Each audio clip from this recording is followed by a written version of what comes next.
mas snow na umaga sa atin mga ka-Dears in Canada. Friday morning dito sa amin sa Calgary, Alberta. At sa nakikita nyo nga mukhang magdamag na nag-snow dito sa amin. At mukhang makapal siya ngayon. Maabot yata to 6 centimeters kung hindi ako nagkakamali. At eto nga, papasok na tayo. At sana maging safe yung biyahe natin papuntang trabaho. Kasi dito sa Stony Trail na dinadaanan ko kapag malakas ang snow, halos di ko makita yung markings kung saan lane ka dapat. Nababalot kasi or natatakpan ng snow yung mga white markings, kaya ginagawa na lang iba o kahit ako, kinakapa ko na lang or sinusundan ko na lang kung ano yung clear, doon ako dumadaan. At ito nga, kanina habang nagkakape tayo guys, may nabasa ako na news from IRCC. Mukhang binago nila yung nagdagdag sila ng bagong rules. Hindi ko alam kung makakabuti ba to or makakasama or kung good or bad news. Pero sa pagkakabasa ko kasi mukhang tinaasan ng IRCC yung proof of funds. Parang dati kasi nung panahon ko is 10,000 Canadian dollars lang. Ngayon sa nabasa ko umabot na siya ng doble, 20,600 Canadian dollars. So somehow medyo para sa akin okay na rin kasi dito sa Canada ngayon sobrang taas na talaga ng bilihin. Yung cost of living halos hindi na halos ma-meet ng mga ibang international student. So siguro titake ko na lang yan parang good side kasi wala namang decision na gagawin ng IRCC na ikakasama ng mga international student. So yan, maging prepared na lang siguro tayo pagpunta natin dito sa Canada or kung nagbabalak tayo mag-aral dito sa Canada. At ito nga, malapit na ako sa trabaho, ilang minutes na lang, at see you later guys.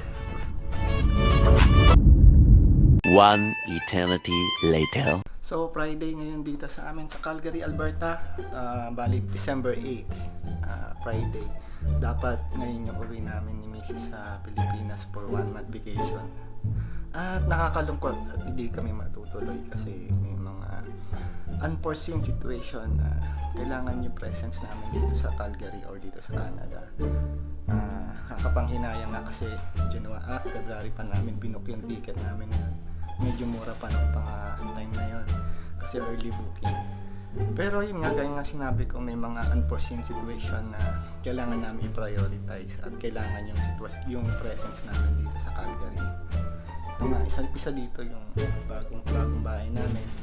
So napag-usapan namin ni Mrs. na mas maganda sana kung dito tayo ito yung unang bahay natin, first Christmas, first New Year, sana nandito tayo. Tapos may mga ilang bagay din na ayun, personal things na kailangan namin asikasuhin this year bago matapos tong taon na to.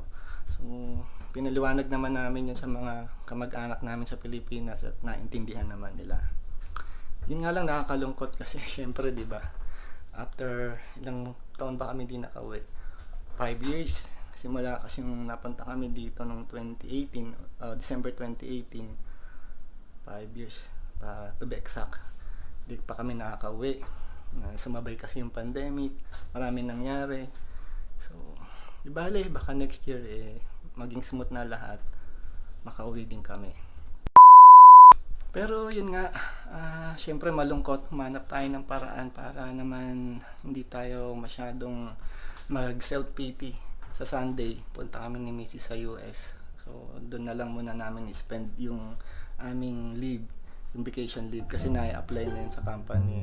Tsaka mandatory yun, hindi pwedeng hindi mo gagamitin, sayang naman. So kahit hindi kami makauwi sa Philippines, gamitin na lang natin kahit dito sa malapit at para ma-enjoy naman natin at hindi tayo mag self-pity.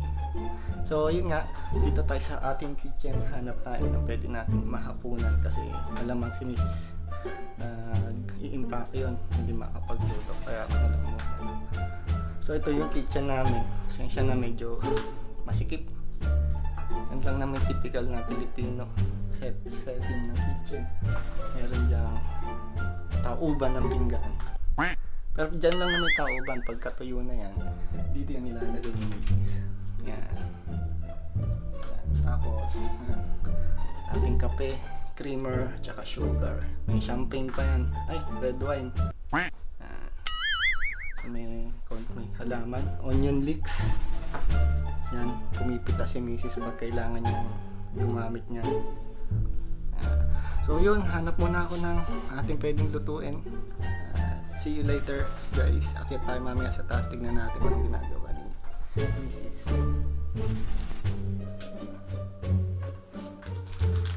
So ito yung nakita natin sa kitchen, sausage. Ito na lang, lutuin natin. Dami oh.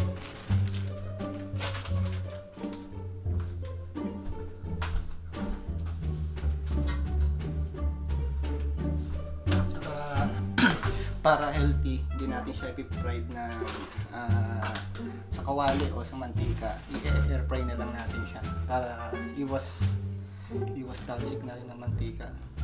Air fry na lang.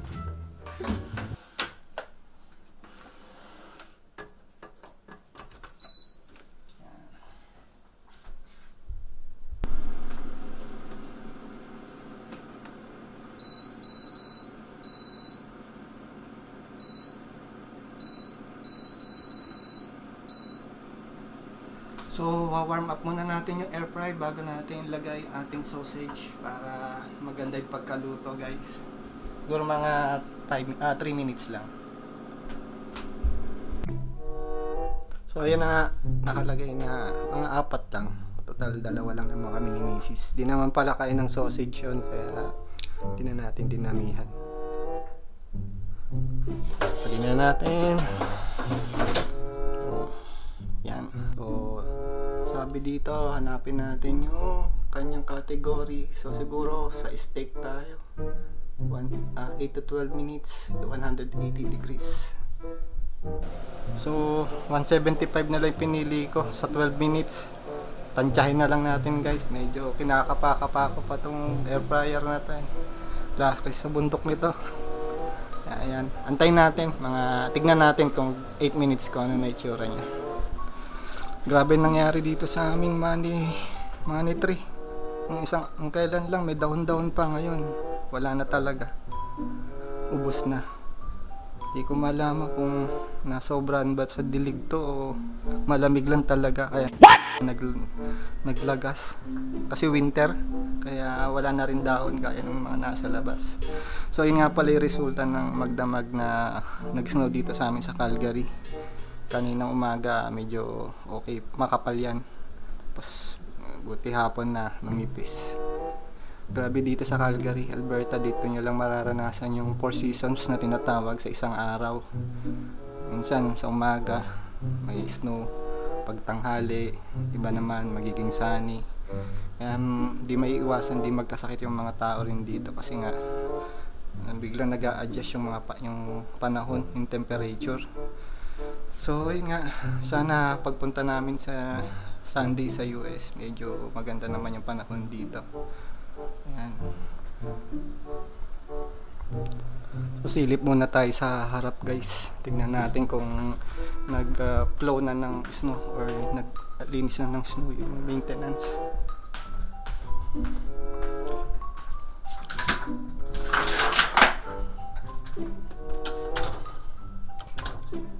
So ayun nga, mukhang may naglilinis ng snow. Ayun. So ganito kainaman pagka ang kinuha nyo is townhouse or townhomes.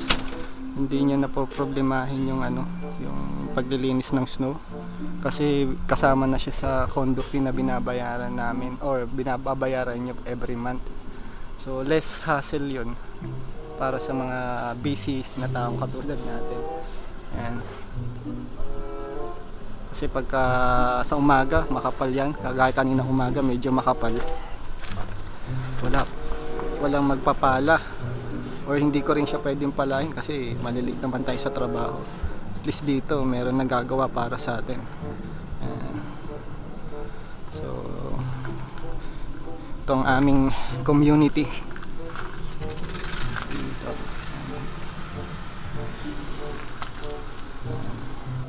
So silipin na natin, guys, kung ano na nangyari sa ating sausage. Siguro yun 9 minutes.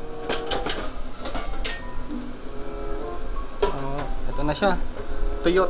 Ang kainaman pag air fry guys, walang mantika. Medyo healthy ng konti kahit meat pa rin yan. At least bawas-bawas ng cholesterol. Tara, hatiin natin sa gitna para mas maluto pa siya. Tapos, okay na siguro yan. Pagkahiwa nga natin, di pa masyadong luto yung loob. So, siguro another 5 or 6 minutes pa to guys.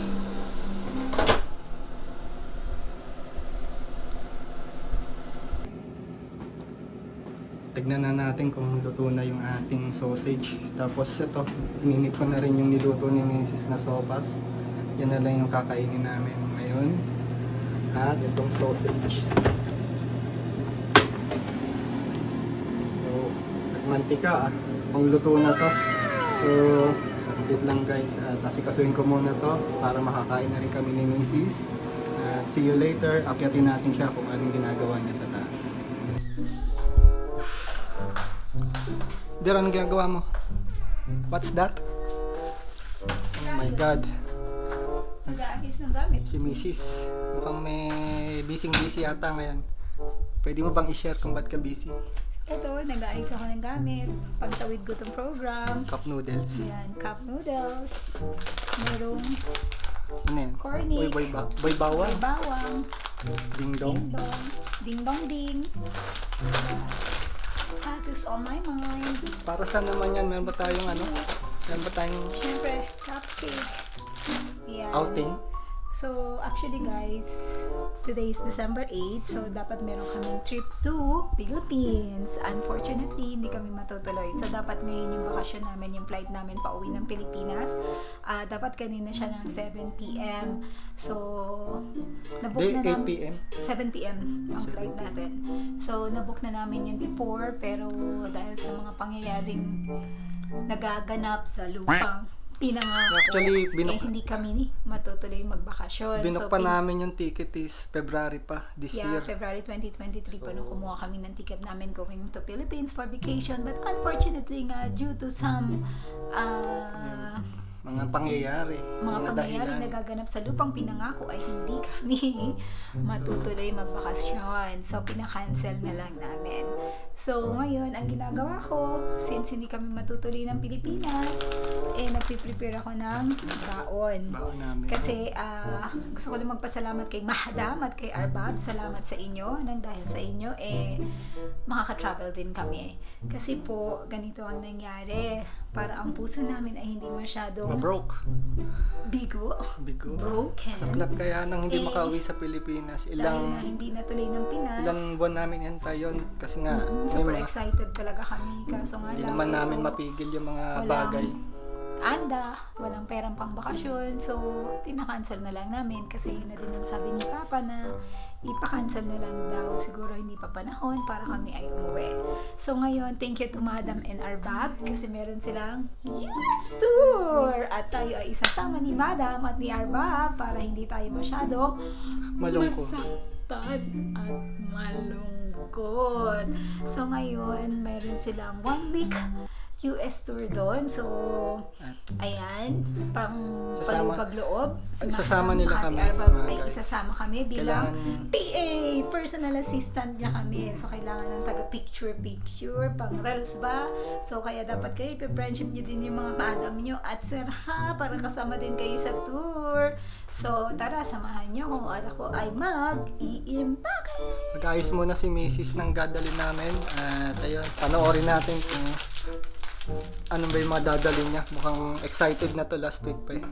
Hindi, ito lang kasi low budget tayo. So, kailangan budget. ng Yan. Para makatipid tayo noodles doon. pang tawid ko itong program. Kaya, yan. Tara. Impake tayo guys. Samahan niyo muna kami mag-impake.